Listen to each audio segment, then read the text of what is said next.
Né? Esse trabalho tão precioso, né, que esses irmãos têm feito. Graças a Deus. Oh, glória.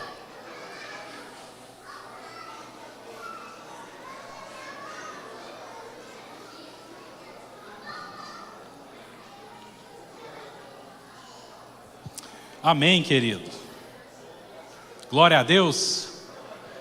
Que bom estar aqui com vocês nesse tempo, nessa noite tão gostosa, né? Que o Senhor possa falar ainda mais aos nossos corações, né? Quantos têm sido confortados aí por Deus nesses dias? Glória a Deus pela sua vida. Hoje, dia 20 de novembro, é comemorado aí o Dia da Consciência Negra, né? Então, que em nome da nossa comunidade, todos vocês possam se sentir abraçados. E que o nosso país seja um país de um povo só, amém? Deus nos concedeu tantas riquezas, uma miscigenação tão abundante de pessoas de todos os lugares, e Deus fez aqui nesse lugar uma grande nação.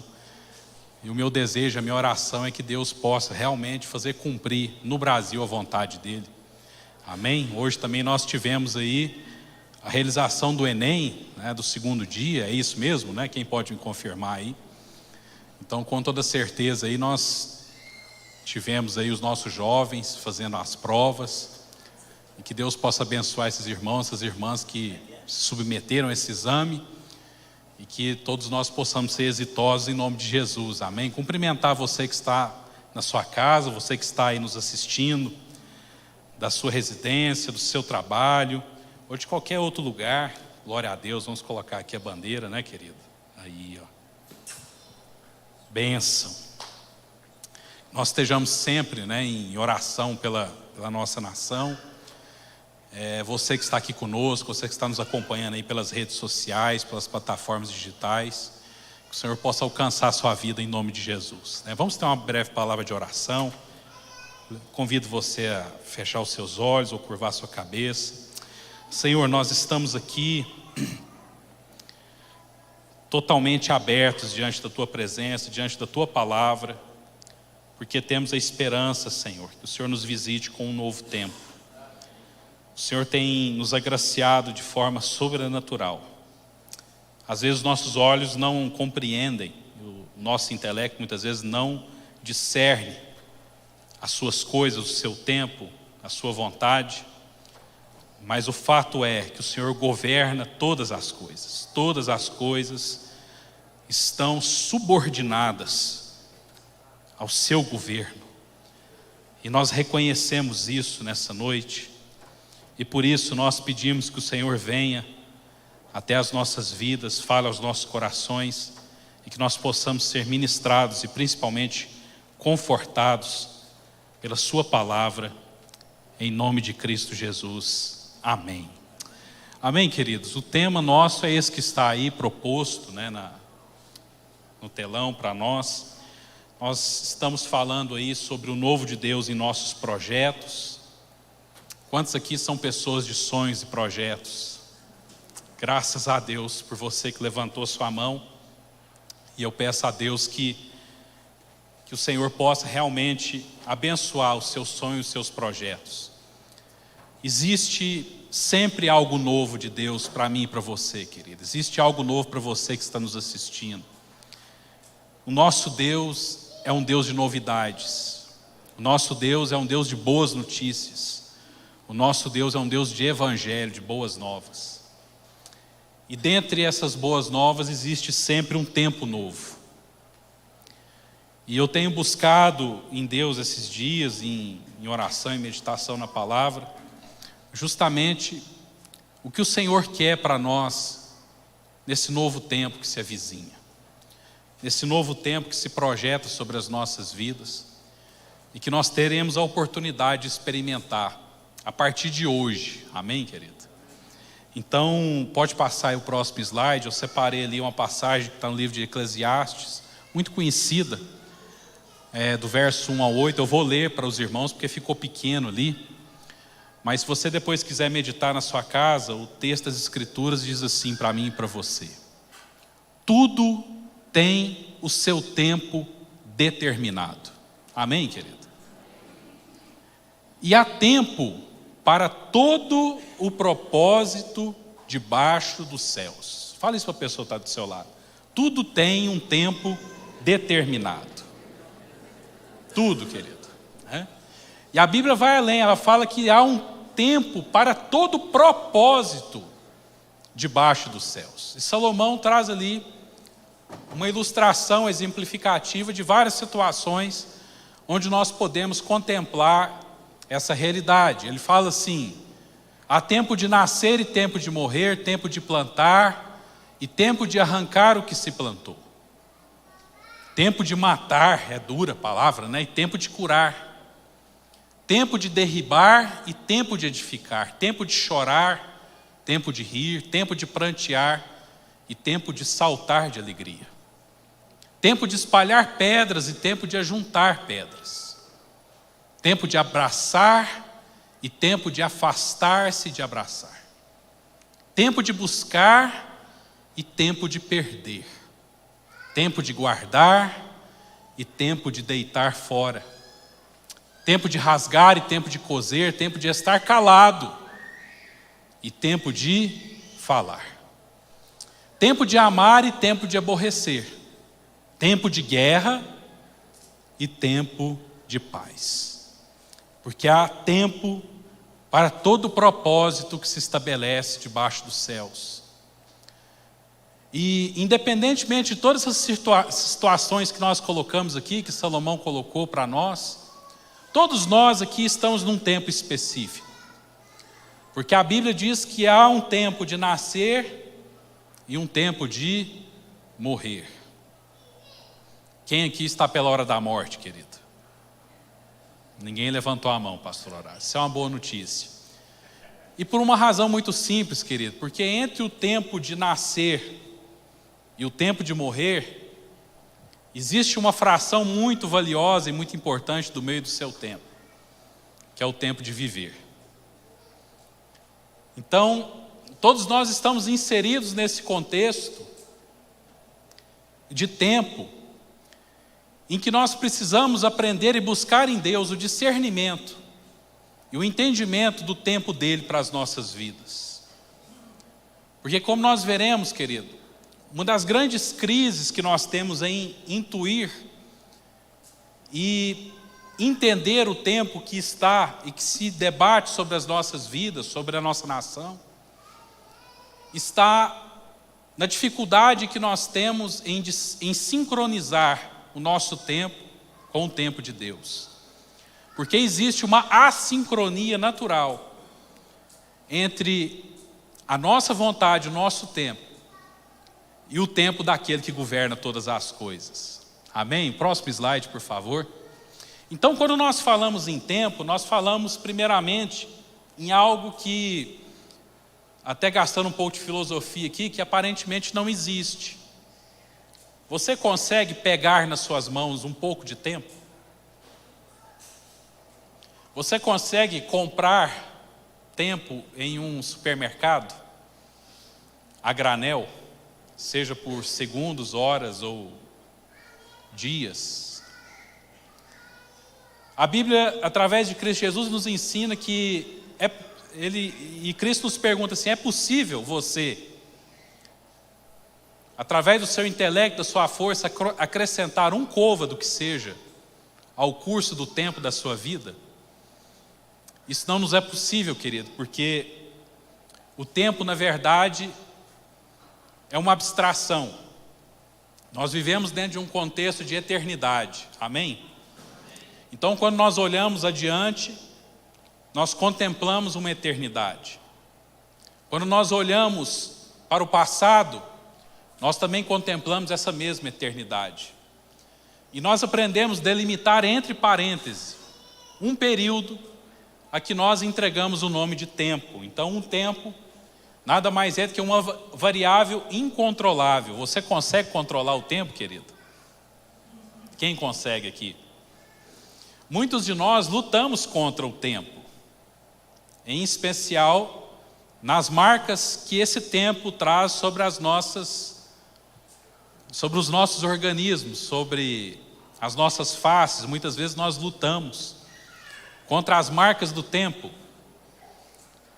Empreendemos aí investimentos em procedimentos estéticos, produtos que prometem quase que vida eterna, uma longevidade sem precedentes.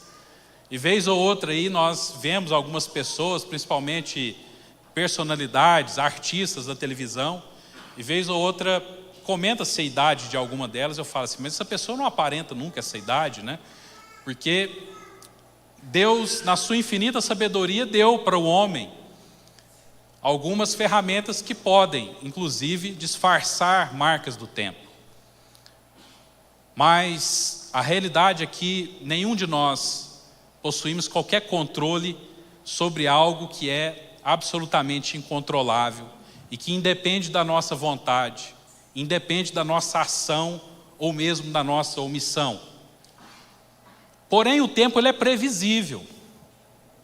Nós conseguimos prever o tempo. Nós dividimos o nosso tempo em horas, em dias, em meses, anos, séculos e milênios. Nós podemos, talvez não conseguir controlá-lo, mas todos nós podemos prevê-lo. Todos nós podemos nos agarrar em algo que é fundamental para o desenvolvimento de todo e qualquer projeto que eu e você estabelecemos sobre as nossas vidas. Talvez você aqui seja um empresário, você tenha projetos para a sua empresa a longo prazo. Talvez você hoje submeteu-se ao exame do Enem, pretendendo aí um projeto de um curso superior, de uma faculdade, e você sonha e projeta aquela profissão, aquela atividade, aquela ocupação que você se sente, ou você talvez até já foi revelado como capacitado, como destinado a executar ali aquele curso. Talvez você sonhe ser um engenheiro, um médico, um professor, um dentista, um contador.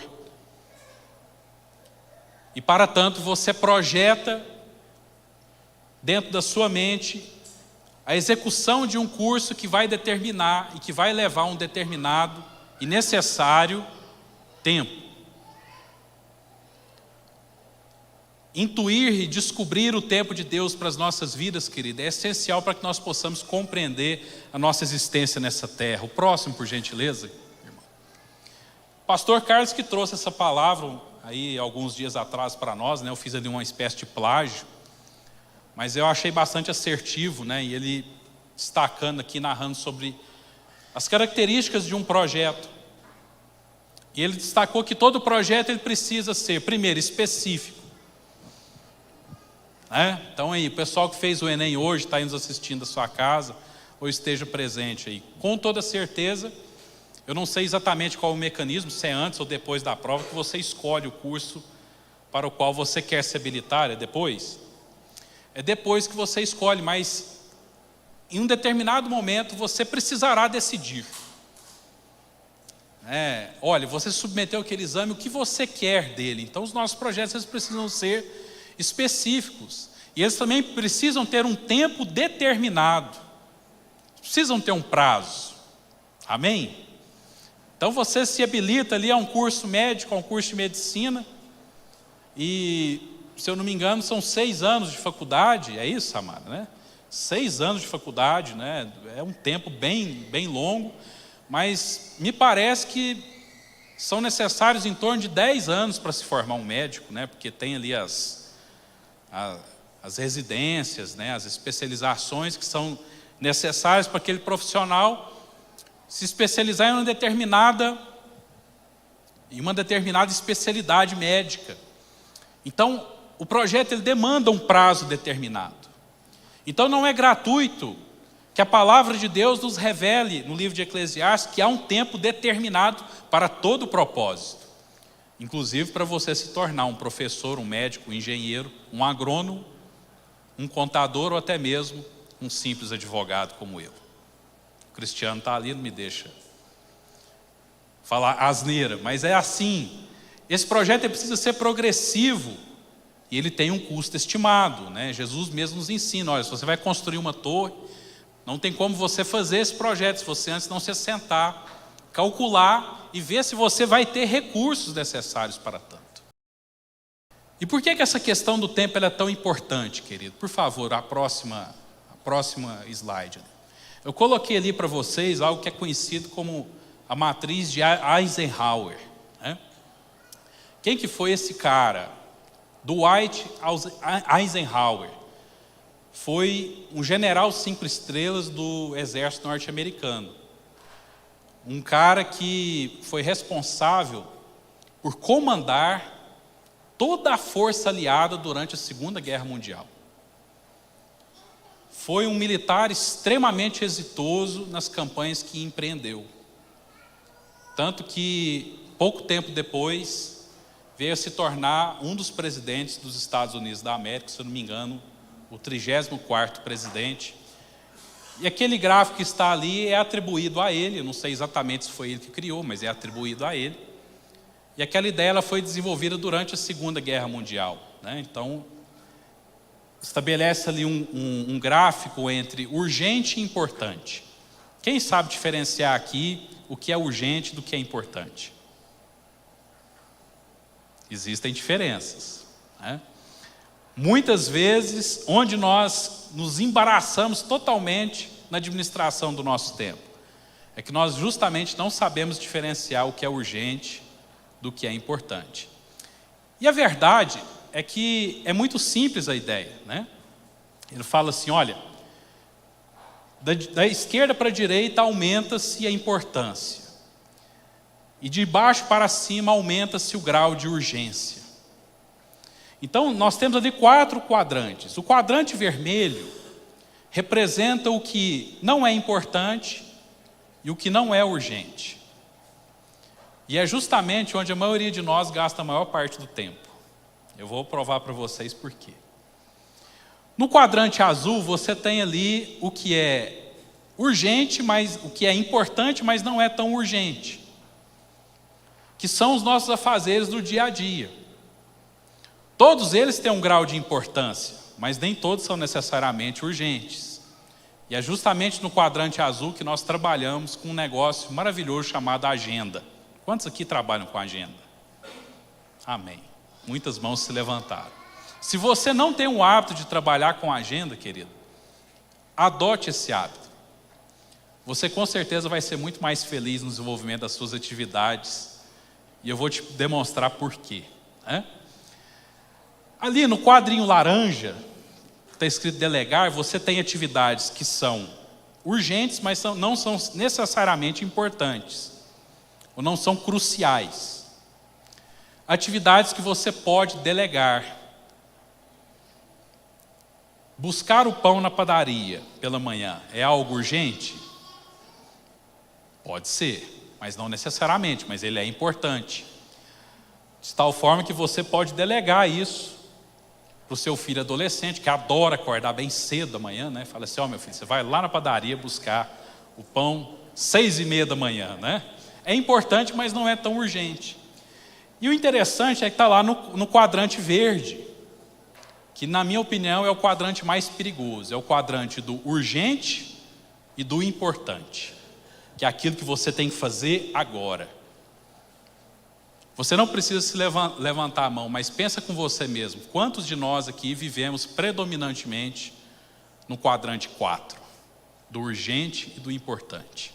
Você vive afobado, vive desesperado, vive correndo atrás de tudo. E talvez você, como eu, desejaria que o dia tivesse pelo menos 36 horas e não 24. E a pergunta é, se o dia tivesse 36 horas ou mais, seriam elas suficientes para que você pudesse fazer tudo que você tem que fazer? Por quê? Porque muitas vezes, ou nós estamos aqui, gastando tempo no que é pouco urgente, pouco importante, ou nós estamos gastando muito tempo no que é muito urgente e muito importante. Por quê? Aquilo que é importante, mas não é urgente, se não for agendado, ele vai se transformar em urgente e importante. E aquilo que é importante, mas não é urgente, se ele não for tratado, se ele não for delegado, ele também vai se transformar em algo urgente e importante. Pagar a conta da CEMIG é importante, mas não é urgente, porque geralmente a conta chega bem antes dela vencer. E você pode delegá-la para uma pessoa da sua confiança, para o seu esposo, para a sua esposa, para o seu filho. Está aqui, vai lá na loteria e pague a conta da CEMIG. Aí de repente você esquece daquela situação e você se depara com os irmãos da CEMIG lá prestes a cortar a sua energia. E aquilo se torna absolutamente importante e absolutamente urgente. E quando nós não temos a consciência do que é urgente, do que é importante, a nossa tendência é viver escravos do quadrante 4. Você sempre tem algo urgente e importante para fazer e não sobra tempo para nada, para você agendar, e não sobra absolutamente nada para você delegar. Então, essa questão, né? E onde que Eisenhower desenvolveu isso? Porque imagina só, o cara, o sujeito, o cidadão, ele era um general de guerra, ele era responsável pela articulação de toda a força militar aliada contra o exército de Hitler. Imagina a quantidade de decisões que esse homem tinha que tomar, não era diariamente, era por hora ou por minuto. Então, ele provavelmente adotou aquele esquema ali para organizar a mente dele e conseguir extrair dali algo que fosse efetivo. Porque ele não conseguiria resolver tudo, ele não conseguiria fazer tudo. Algumas atividades ele delegava, outras ele agendava, simplesmente aquilo que não era importante ele eliminava e ele se dedicava naquilo que era urgente e importante. E talvez tenha sido essa matriz uma dos indicativos de sucesso em relação àquela batalha. Então, olha, se é importante, mas não é urgente, programe. Não é importante, não é urgente, elimine. Hoje a gente perde muito tempo com bobagem, querido. Eu mesmo me vejo muitas vezes divagando ali no quadrante vermelho de coisas que deveriam ser eliminadas, mas não são. Às vezes você entra num site de notícia para ver uma determinada informação e aquilo ali te chama uma outra coisa e você clica numa outra coisa e numa outra coisa e de repente você entrou para ver uma notícia de política, você já está vendo como é que está a bolsa de valores e foi-se ali um tempo precioso que você poderia estar despendendo para fazer uma atividade produtiva e que nós nos perdemos em relação a ela. Amém? Então vira para a pessoa que está do seu lado e fala assim: não seja você a pessoa do urgente e do importante. Amém, querido? Nós precisamos aprender a administrar tempo. Não é fácil. Não é uma missão simples, mas é uma missão extremamente necessária. O próximo, por gentileza. O tempo mal gerido, ele gera consequências, gera sintomas que são perceptíveis. Eu listei ali alguns, não são só esses, mas os que eu entendo que são principais. Um tempo mal administrado, ele vai gerar no primeiro momento desperdício. E nós não temos muito como conceber o desperdício se você não dá valor a alguma coisa. Então, se você não der valor ao tempo, você vai desperdiçá-lo sem ter a noção ou a certeza que você está desperdiçando tempo. Mas a primeira consequência que nós temos quando nós não sabemos administrar esse bem muitíssimo precioso e valioso chamado tempo é que ele se esvai em desperdício. E pela cara da irmã que está ali, desesperada, porque esqueceu de pagar a conta da CEMIG, ou esqueceu de ver o boletim do escolar do seu filho, ou até mesmo de fazer a lista do supermercado, o tempo mal administrado, ele gera uma consequência que está adoecendo a nossa sociedade: estresse. Quantos de nós vivemos no limiar do estresse, querido? Não precisa se identificar. Mas muitos de nós estamos totalmente escravos do tempo, porque nós estamos lá no quadrante 4 do urgente e do importante, e nós estamos muitas vezes nos esvaindo e nos destruindo em um poço de estresse. Decisões erradas, o pastor Elton falou isso aqui recentemente. Olha, quando você está num tempo ruim, ele falou desse jeito, quando você está num tempo ruim, evita tomar decisões. Porque quando nós não sabemos administrar bem o tempo, querido, a chance de você decidir errado, ela é praticamente 100%. Pessoal do Enem aí, é ruim a hora que o tempo lá da prova vai chegando no final, né? Deixa eu confessar um pecado para vocês. Eu era muito ruim em matemática. Pastor Horácio? Eu era uma pessoa que eu tinha assim, dificuldade em matemática. Então, eu geralmente deixava a prova de matemática por último. Porque eu intuía que se eu investisse o tempo naquilo que eu tinha mais conhecimento, eu poderia deixar mais tempo no final para resolver a prova de matemática. Era um engano, porque além do tempo ser curto, juntava o estresse, e juntava a angústia de não saber resolver o exercício. Então ali no desespero da falta de tempo, muitas vezes você faz o famoso chute, E o chute é uma bênção. O que seria do jogador de futebol não fosse o chute? Mas ele tem a cabeça, mas mesmo com a cabeça é um chute.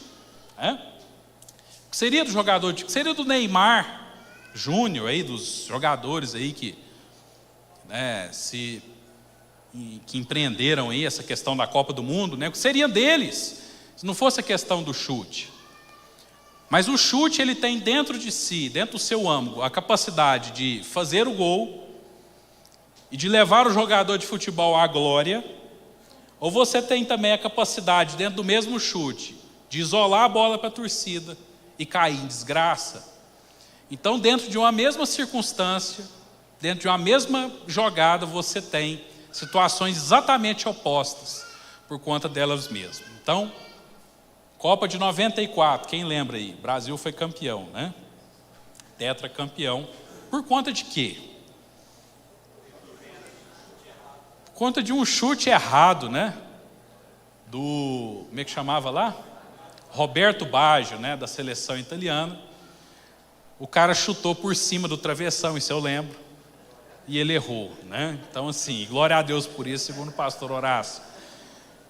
Fato é que a mesma circunstância significou um tempo de glória para um povo e um tempo de desgraça para um outro. E uns 2, 3 anos atrás eu estava assistindo uma entrevista com esse jogador, E ele falou assim, algo que eu achei muito interessante. Ele falou assim, na minha carreira, eu acertei, eu não lembro o nome exato, mas assim, segundo ele lá, entre 50 e 70, se não me falha a memória, pênaltis. Mas eu sou lembrado por conta do único que eu errei. Então, o tempo que muitas vezes se estabelece sobre as nossas vidas, ele advém de uma consequência de uma decisão que nós podemos ter. E quando o nosso tempo ele é mal administrado, ele é mal interpretado, ou ele é mal discernido, a nossa tendência é decidir de forma errada. Principalmente porque nós podemos estar assoberbados pelo estresse e pelo acúmulo lá no quadrante do urgente, do importante, como nós falamos, Isso tudo causa em nós o quê? Desânimo. Então, se você está desanimado, se você está desesperançoso, uma das coisas que você deve sondar no seu coração é como você tem administrado o seu tempo. Às vezes, querido, você tem gastado muito tempo reclamando, lá no quadrante do não urgente, do não importante, coisa que você pode eliminar, amém? Às vezes nós temos gastado muito tempo murmurando, reclamando da vida, Ó vida, ó céus, ó tragédia. E quantas vezes nós temos perdido tempo lá divagando nas redes sociais, navegando e naufragando na internet, submergindo ali naquelas coisas, naquelas besteiras, inundando a nossa mente de informações totalmente desnecessárias. E vez ou outra passa o dia inteiro. E quantos de nós, querido, temos assim a terrível sensação de chegar ao final do dia e falar assim, poxa, hoje parece que eu não fiz absolutamente nada. E você levantou cedo, você trabalhou, você bateu o ponto lá no seu trabalho, você pegou a fila do banco, você pegou o trânsito, você viajou, você pelejou. Mas quantas e quantas vezes o desânimo bate à porta dos nossos corações, e a conclusão que nós temos é que nós, poxa, não fiz absolutamente nada. Que isso seja repreendido das nossas vidas em nome de Jesus, amém, querido? O próximo, por gentileza. Por outro lado, se essa coisa maravilhosa chamada tempo, ela for bem administrada, e aqui eu estou me colocando entre nós, querido, que ainda estamos nesse aprendizado, amém? Eu estou nesse aprendizado também. Mas o tempo bem gerido, primeiro, ele gera produtividade. Porque numa outra situação, quantas vezes a gente chegou assim no final do dia com aquela sensação de bem-estar, né? De satisfação, de dever cumprido, e falar assim, não, hoje eu pus para derreter. É bom ou não é? Quando a gente chega assim no final do dia, e sexta-feira eu estava comentando isso, acho que com o Dudu aqui, né? Sexta-feira eu consegui encerrar minhas atividades dentro do meu horário normal de trabalho. O que não necessariamente é uma regra, mas é algo que eu tenho buscado sempre. E minha esposa falou assim, acabou o expediente? Acabou. Desliguei o computador, querido. Parece que eu fui liberto das cadeias. Eu falei, vamos pegar os meninos, vamos dar uma volta. Hoje, porque hoje nós temos tempo, né? Então sim, o tempo bem administrado, ele gera produtividade.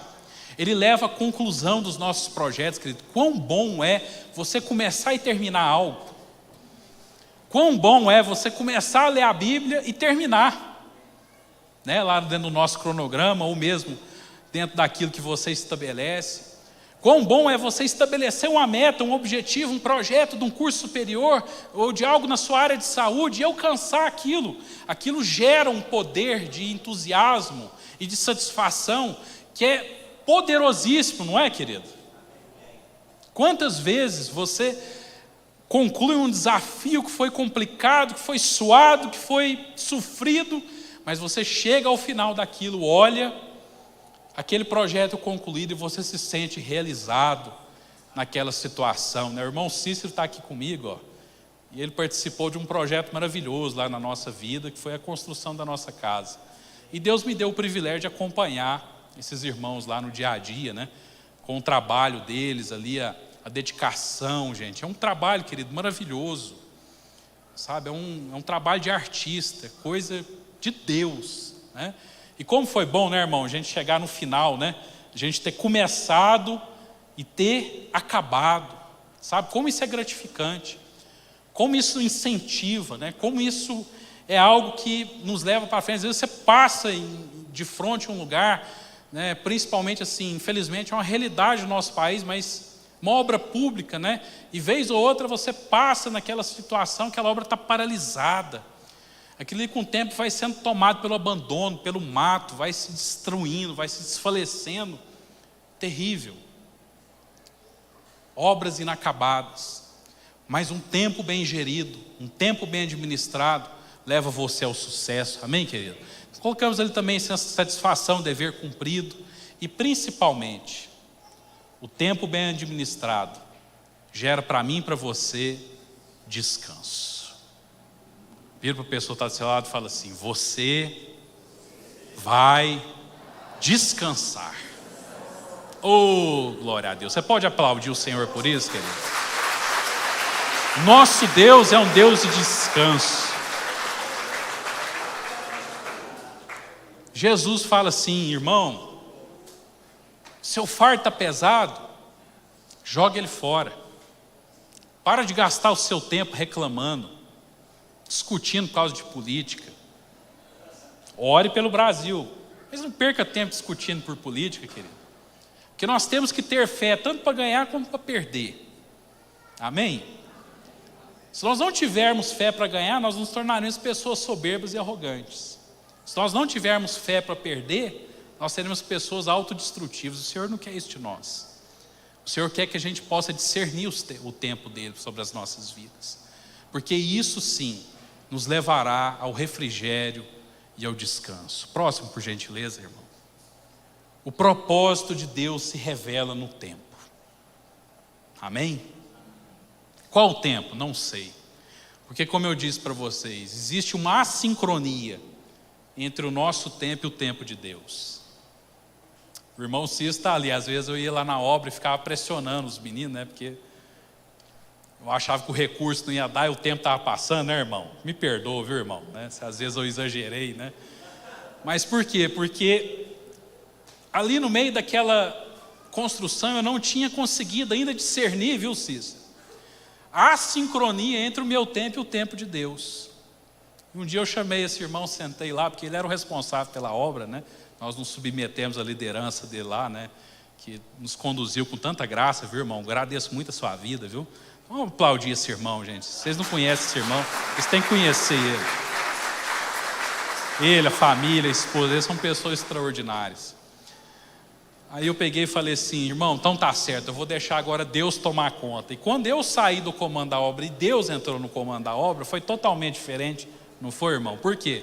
Porque aí houve uma sincronia entre o nosso tempo e o tempo de Deus. E as coisas se encaixaram de forma tão perfeita, tão gostosa, né, irmão? Depois a gente pode compartilhar com detalhes com os irmãos, não nos cabe isso aqui agora.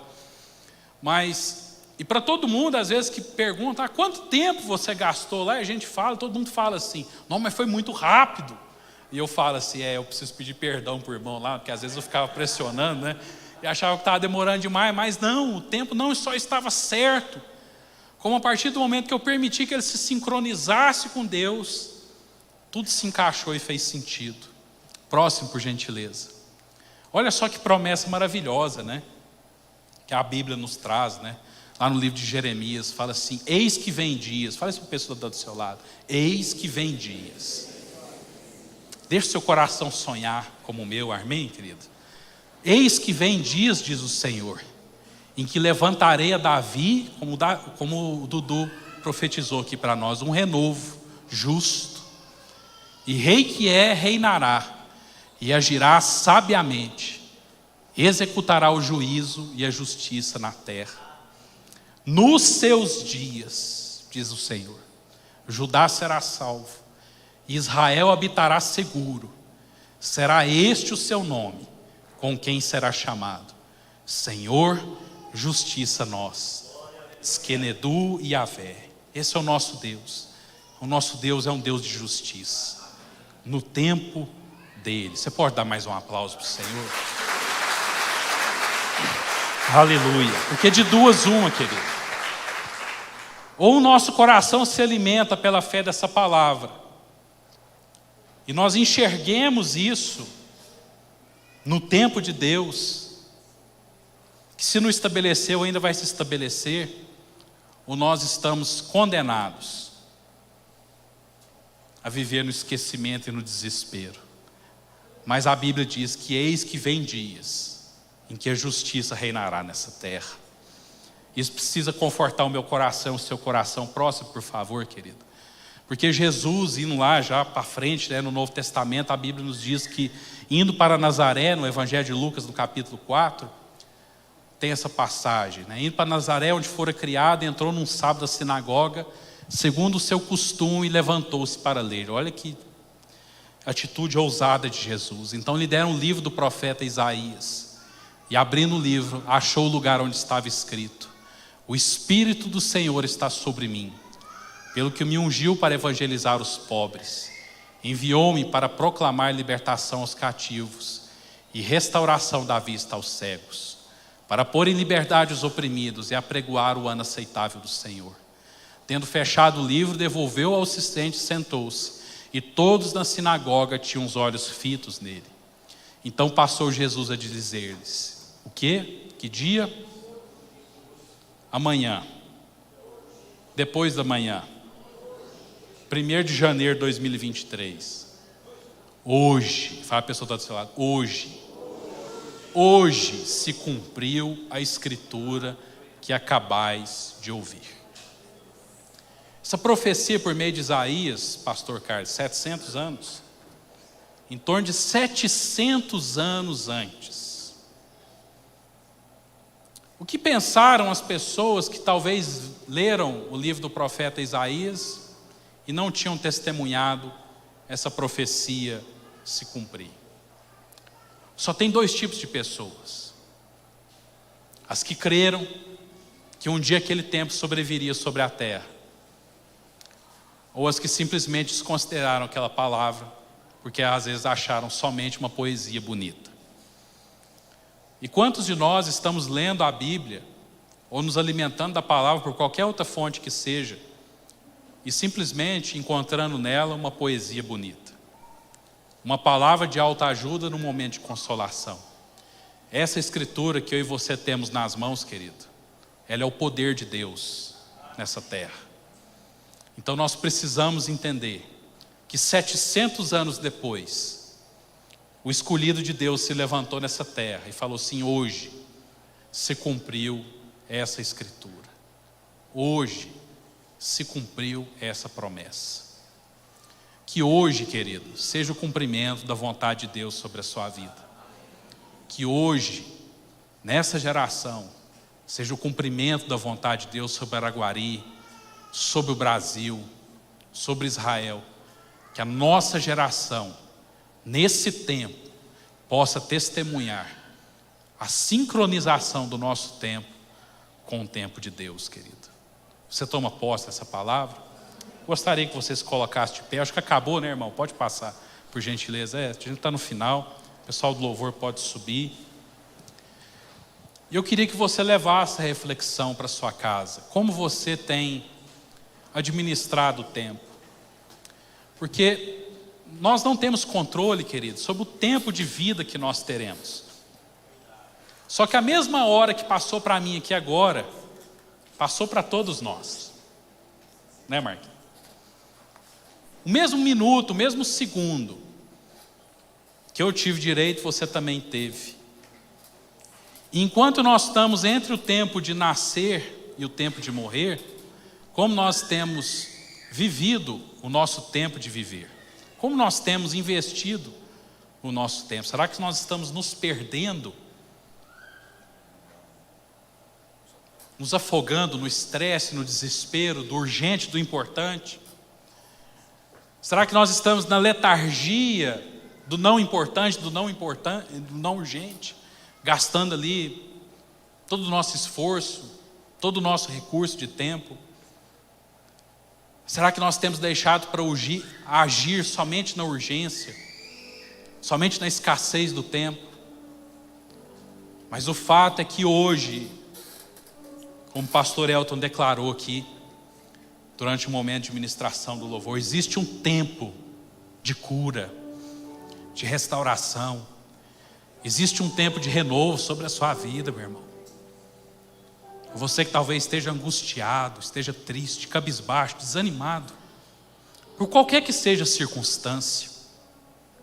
Talvez uma circunstância de enfermidade, como o irmão Nelson, a família dele tem enfrentado. Talvez uma circunstância profissional desfavorável. Talvez você olhe para o resultado das urnas eletrônicas e o seu coração se desmantele. Mas existe um tempo novo de renovo, de restauração, de refrigério, de descanso sobre as nossas vidas. E enquanto o Ministério de Louvor, Carta Escrita, prepara para nós uma canção, eu queria ler para você uma frase, um trecho aqui do Salmo 139, que diz assim: Senhor, Tu me sondas e me conheces, sabes quando me assento e quando me levanto, de longe penetras os meus pensamentos, esquadrinhas o meu andar e o meu deitar, e conhece todos os meus caminhos. Ainda a palavra não me chegou à língua, e Tu, Senhor, já conheces toda. Tu me cercas por trás e por diante, e sobre mim pões a mão. Tal conhecimento é maravilhoso demais para mim, e sobremodo elevado, não o posso atingir. Para onde me ausentarei do Teu Espírito? Para onde fugirei da Tua face? Se suba aos céus, lá estás, e faça minha cama no mais profundo abismo, lá estás também. Se tomo as asas da alvorada e me detenho nos confins dos mares, ainda lá me haverá de guiar a Tua mão, e a Tua destra me sustentará. Além, querido. Essa é a palavra que o Senhor tem para nós nessa noite. Então assim, peça para Ele sondar o seu coração nessa noite, nesse final de tarde. Enquanto o Ministério Carta Escrita nos conduz nessa canção maravilhosa, você tem a oportunidade de falar assim, principalmente pedir, é direito seu pedir. Senhor, me conceda um tempo novo, me conceda um tempo de transformação, de restauração. Eu quero me humilhar, me entregar na sua presença, mas eu preciso da sua graça sobre a minha vida. Eu preciso desse tempo de cura, de restauração, em nome de Jesus.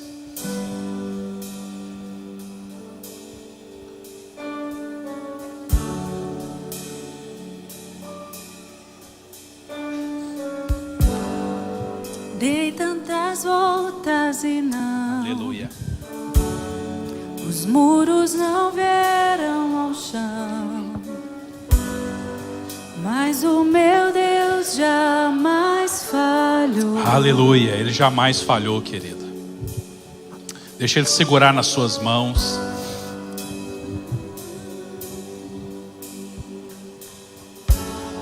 Espero a mudança chegar, pois o meu Deus jamais falhou. Aleluia.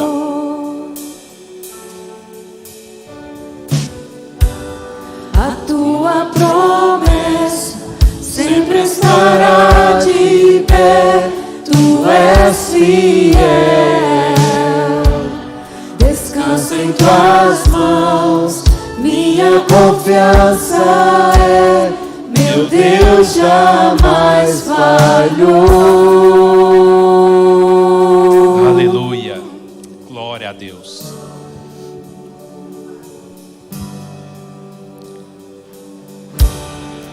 A noite passará, tudo se cumprirá. Isso, querido. Te louvarei. Erga suas mãos e o mais adore nessa outra noite. vez. Adore a presença dEle nessa noite. O seu socorro bem presente. Jesus, teu amor por mim Nós não precisamos de mais é nada. suficiente. Oh, Deus. Te louvarei mais outra vez. Bem alto, igreja. A tua promessa sempre estará de pé. Tu és fiel. Descansa em tuas mãos. Descansa Minha nele, querido. confiança Descansa é: nele nessa meu noite. Deus jamais falhou. A tua promessa sempre estará de pé.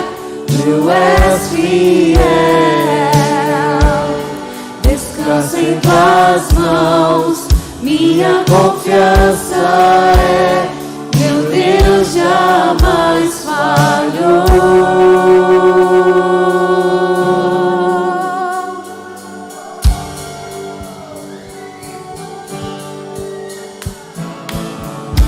Aleluia. Isso, querido.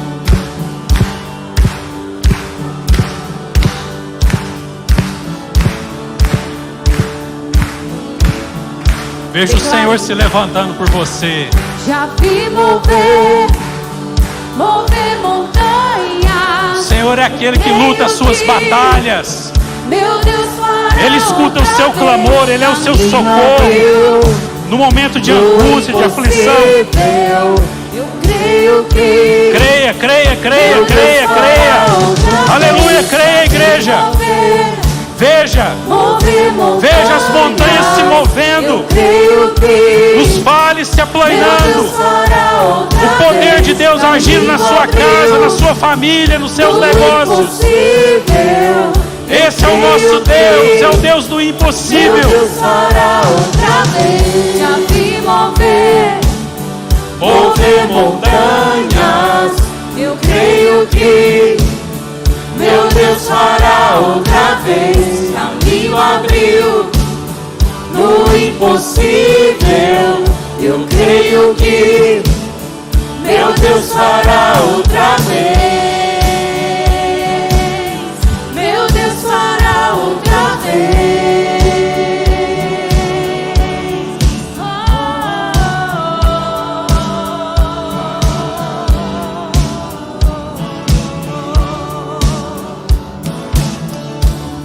Aleluia, querido.